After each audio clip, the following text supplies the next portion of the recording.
And we're back to learning Photoshop in a year, day 78. Let me show you gradient maps. So we've already talked about regular gradients. Let me add that here over a white background. I call it BG. This was the regular gradient, and whenever you apply it, the layer is called gradient fill.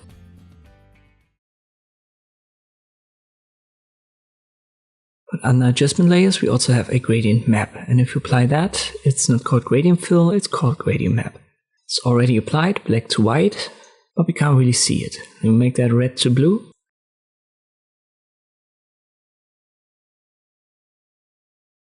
And we can actually see the blue, but not the red part. The simple reason is the gradient map applies colors according to the brightness, you could say. So the darkest parts of an image, or whatever is below the gradient map, will get the color on the left hand side, in our case the red.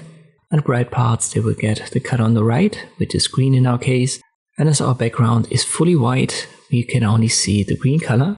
Let me show this again, but this time we have a background which is black on the left, white on the right. I'll delete this gradient map and I add a new one. I'll change the color on the left to red, and you can see this already recolors the black part, and I recolor the color on the right, let's say to blue, and this makes the white part blue. This can be used in many ways, but one of the most common use cases is to use it on an image. And here we'll have to go back to our histogram. So let me open that under Window.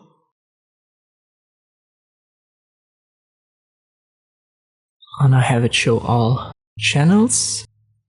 Let me switch to RGB view in the dropdown.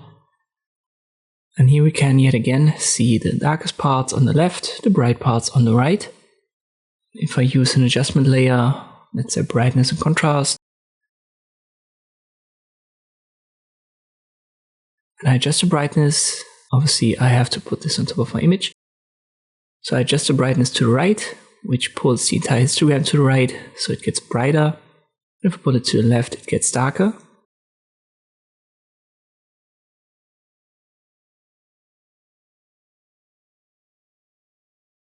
And if we apply the gradient map now, this is exactly what is going to be used. So the information on the right, the bright parts, they will get the color on the right of the gradient map. And the information on the left, which is the darkest parts in the image, they will get the color of the gradient map that's on the left. We make that red and blue yet again, and we'll get this effect. So the red colors, they have recolored all the dark parts in the image. And the more and more it gets bright, the more the red transitions to blue, just like a gradient does.